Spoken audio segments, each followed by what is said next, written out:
We're kicking off today with WWE, as each year the company hosts its draft, which usually takes place during the post-WrestleMania season. WrestleMania 41 has come and gone, but there's no mention of the draft, and while the moving of talent across brands is still on the cards, knowing when it'll be is proving to be a challenge. According to WrestleVotes Radio, the shakeup is expected to take place this year, but the timing of the event is proving to be a little tricky. WrestleVotes explained that WWE has Backlash next week, followed by Saturday night's main event 2 weeks after that, and then there will be Money in the Bank shortly after. After that, there's the WWE Saudi Arabia show, with the rumored Evolution show coming 1 week later, and it's only in the run-up to SummerSlam do things calm down. This lineup leaves WWE with very few open weeks to squeeze in the draft, and it's worth noting that the WWE now hosts the draft over both Raw and SmackDown. With so much already confirmed to be happening from early May through to July, WWE's creative team may have to get very creative to fit in the annual superstar shakeup. Despite this logistics problem, WrestleVotes reiterated that the WWE draft will happen in 2025, though when it'll be remains a mystery to those outside WWE. Do you think WWE should delay the draft until after SummerSlam, or squeeze it in during this chaotic stretch? Drop your take in the comments. In recent weeks, Roxanne, Perez, Giulia, and NXT Women's Champion Stephanie Vaquer have been spotted on the main roster, leading some to speculate on a trio of call-ups. However, despite this speculation, the three are not officially headed to Raw or SmackDown, as PW Insider notes that all three women are still internally listed as members of the NXT roster. The report clarified that while efforts were made to confirm their call-up status, some people falsely claimed that PW Insider Elite reported that the three's call-ups were 100% done. PW Insider made clear, "That's something we've never said," and this clarification comes after each of these NXT stars has been the subject of call-up speculation. Giulia was at one time rumored to have some involvement during WrestleMania weekend, while Vaquer has gained momentum following her WWE signing last year. Perez has been a frequent subject of promotion rumors due to her consistent standout performances and the belief that she's done all she's needed to do in NXT. As it stands, WWE has not finalized any internal roster changes for the trio, and while fans are eager to see talent called up, it appears NXT will retain them for a bit longer. Do you think WWE should bring up Perez, Giulia, or Vaquer now, or keep them in NXT for the time being? Drop your thoughts in the comments. Recently, it was revealed that Liv Morgan is heading to Japan to film Bad Lieutenant Tokyo, raising questions as to what this means for her reign as a women's tag team champion. It turns out that despite Morgan being off television, she and Raquel Rodriguez will remain as champions, though presumably without any championship matches. Morgan requested time off during the April 29th episode of Raw in a backstage segment with Nick Aldis, who was filling in for Adam Pearce as the show's authority figure. But what do we know about the film? Well, it'll be directed by Takeshi Mike, is set to begin filming this month, with Morgan sharing the screen with some other notable names. Liv will play the daughter of a powerful politician who goes missing in the film that'll include Lily James and Shun Oguri, and this project marks Morgan's first major role in a feature film. PW Insider reports that Morgan is expected to be off TV for at least several weeks, but she will remain champion during this time, which is also good news for Raquel Rodriguez. WWE appears fully supportive of one of its most prominent stars taking a major role outside of the ring, and we'll have to see how Liv does on the big screen in this significant career highlight.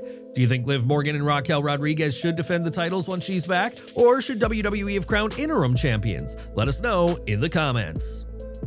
Earlier this year, WWE and TNA Wrestling officially confirmed a multi-year partnership deal, which came after plenty of crossover in 2024, but one Hall of Famer isn't pleased. While speaking on Busted Open Radio, Mark Hendry stated that TNA needs to benefit more from its partnership with WWE.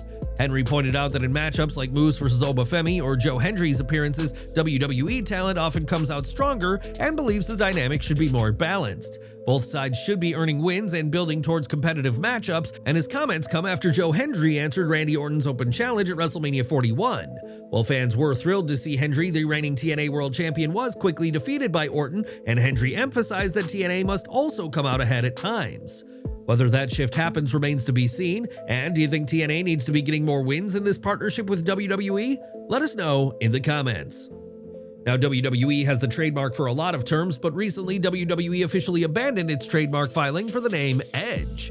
This decision would have potentially allowed Adam Copeland, formerly known by that name in WWE, to reclaim it, and if so, give him the chance to use it in AEW. Trademark abandonment means the company no longer intends to use the name commercially, which clears the path for others, such as Copeland or AEW, to file for ownership. However, the situation isn't entirely straightforward, as since WWE developed and popularized the Edge character, trademark rights are generally retained by the company. Clearly, some in WWE recognized the risk that AEW could acquire Edge, as shortly after news about the trademark being abandoned, WWE quickly snatched it back up again. Now it appears that Adam Copeland will be without his Edge unless the Rated R superstar can reach some kind of deal with WWE's team. Copeland changed his name to Cope last year, a change he'd been working on for some time, and would you like to see him bring back Edge if he can? Share your thoughts down below. We've got a positive update on Rey Mysterio, who is officially back home and recovering following surgery to repair a torn abductor muscle. The injury that sidelined him from WrestleMania 41 and disrupted one of the most anticipated matches of the year, as Rey Fenix took Mysterio's place against El Grande Americano.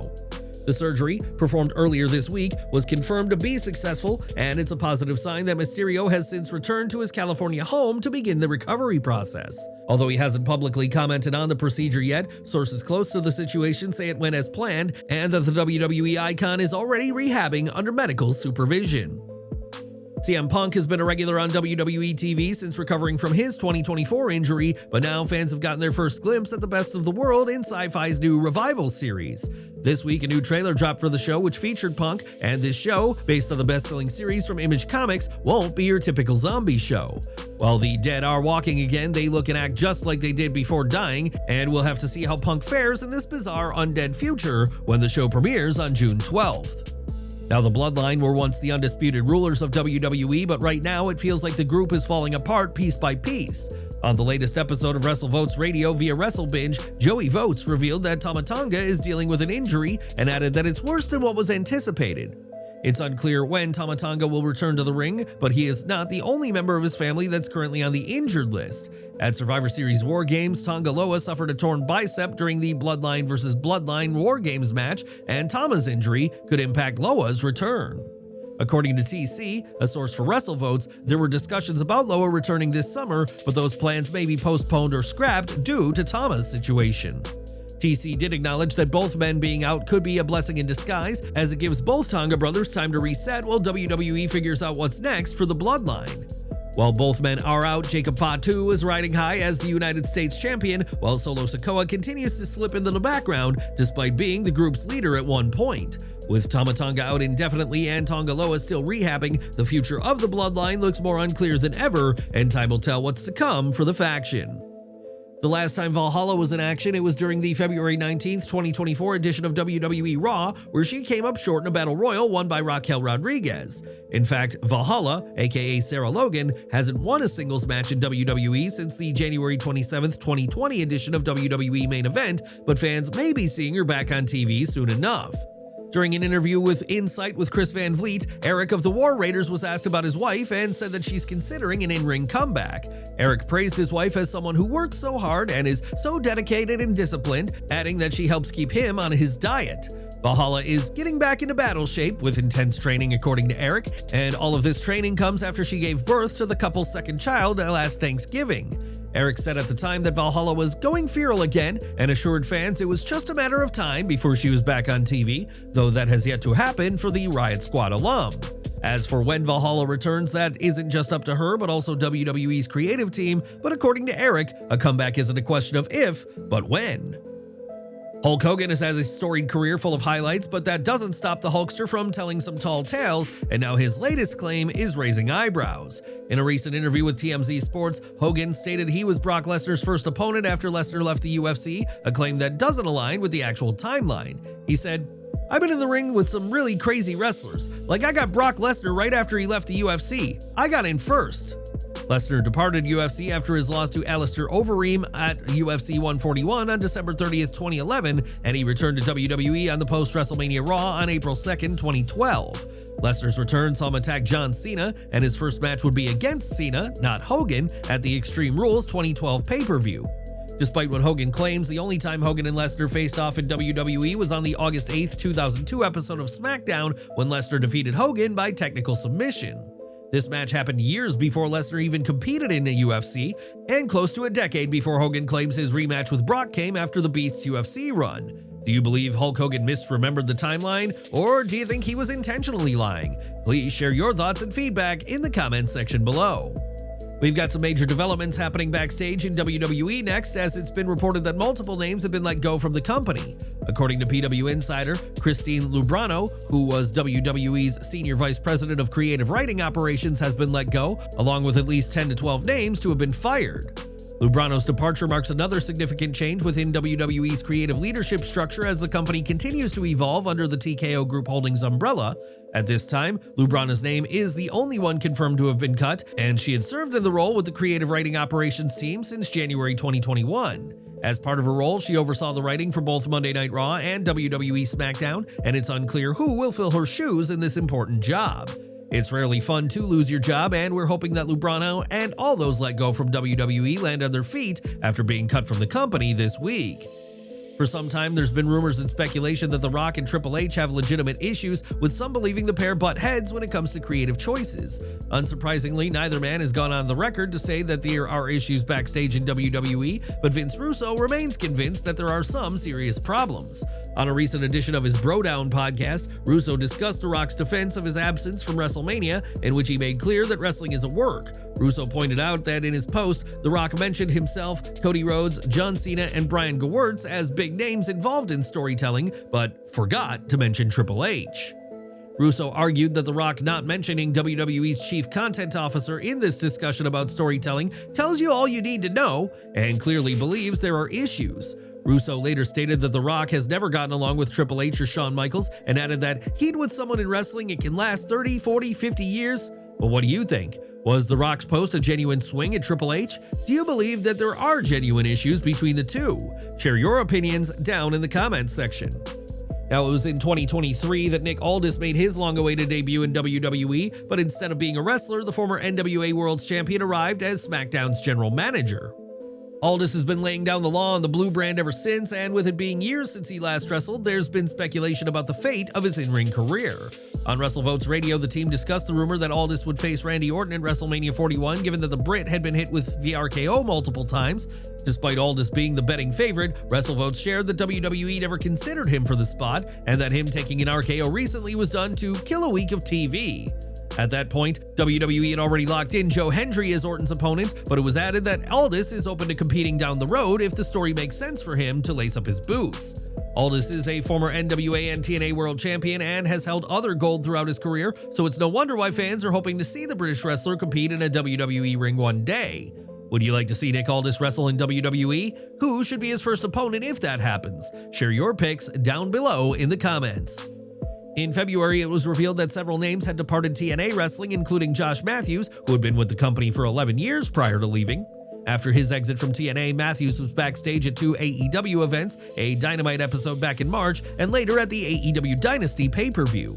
Now, PW Insider reports that Matthews is now working for AEW and has been working in the production team to aid the flow of work between the production team, coaches, and producers. Given that Matthews has spent much of his career as an on-screen interviewer, time will tell if he appears on AEW TV, but don't count it out for the former WWE Tough Enough finalist. Speaking of TNA, this week's Impact saw Trick Williams in a taped promo in which he taunted Joe Hendry, but his role on the show wasn't over yet. Despite claiming that he wasn't at the show, Williams appeared during the main event to attack Hendry, ultimately costing Joe and the Hardys their match with the Nemeths and Frankie Kazarian. A post-match trick shot by Williams left the TNA World Champion a beaten man, and with a title match expected, it appears the NXT star could be the next to hold TNA's richest prize. In AEW, Mercedes Moné has been a winning machine, which has led to speculation of creative control by the CEO, but now more has come to light about her contractual perks. Sources for AEW and New Japan told Fightful Select they've never heard of Moné having creative control, and she's never turned down losing because the topic of taking an L hasn't come up. Both AEW and New Japan intend to push Moné heavily, and in fact, the only time Moné insisted a match finish be changed, it was to make sure she lost. That change came when she suffered an injury in the New Japan Strong Women's title match, and the win, and honor of being the inaugural champion, went to Willow Nightingale. Fans may have a lot to say about Moné, but she isn't demanding victories at the expense of others, despite what some would have you believe. For years, Ricochet was a part of WWE, but that all ended in 2024, and now the one and only isn't holding back with his take on the promotion. On Twitter, a fan mocked Ricochet for not winning the AEW World title yet since arriving in AEW last August, saying it was the main reason he jumped ship from WWE to being All Elite. Ricochet fired back, saying the main reason he left wasn't to be a world champion, but because WWE ruined my love and passion for the sport that I grew up loving. According to Ricochet, AEW helped me find that love again in a series of bold claims about both his former and current employer by the inaugural WWE Speed Champion. When a fan in the comments argued that Ricochet had a great run in NXT, the wrestler agreed before suggesting that things turned sour for him once he was called to the main roster. Ricochet has been in a much more high-profile spot since joining AEW, and his efforts haven't gone unnoticed by Tony Khan. In an interview with Z100 in New York, Khan called Ricochet one of the most compelling and interesting people in wrestling, who is one of the best characters. Khan added that Ricochet is an incredible wrestler as well as being a great talker, and shared that the one and only has a great personality that has impressed the AEW president. Khan even said that he is hopeful Ricochet will remain with AEW forever, as he's proud of the former WWE wrestler who has become a star outside of that promotion. Ricochet isn't the first WWE alum to take issue with the company, and while some wrestlers end up returning to WWE after AEW, don't expect Ricochet to be among them. We've got news from TNA Wrestling now, as Savannah Evans' time with the company has come to an end, as she confirmed in a tweet this week. Evans shared that she's officially a free agent and is grateful for her time with TNA before declaring that it is time to hit the ground running. Savannah Evans' final match came at the March 28th TNA Explosion taping, where she lost to Maggie Lee, and her final win was on the February 21st Impact, where she beat Xia Brookside. Evans debuted for TNA in 2021 and before then had appeared for AEW, while also making appearances for promotions such as Evolve, Shimmer, and Shine. In addition to wrestling, Evans did stunt work for the second season of Heels, and with this skill and her wrestling, the doors are open for Savannah Evans now that her TNA run has ended. And we're ending today with Jeff Cobb, who recently wrapped up his time with New Japan, and fans can expect him in WWE in a major role soon enough. On the latest episode of WrestleVotes Radio on WrestleBinge, it was shared that Cobb is expected to join WWE soon, and the belief is that he'll skip NXT and go straight to the main roster. Cobb's name has already started coming up in internal creative discussions for the main roster, though some people believe he should go to NXT first and help boost the men's division. Interestingly, this talk comes after Cobb shared a retirement post following his exit from New Japan, though fans are being wary to take this retirement at face value. Instead, many believe it's just a matter of time before Jeff Cobb is known as a WWE superstar in what would be the latest major acquisition for Triple H.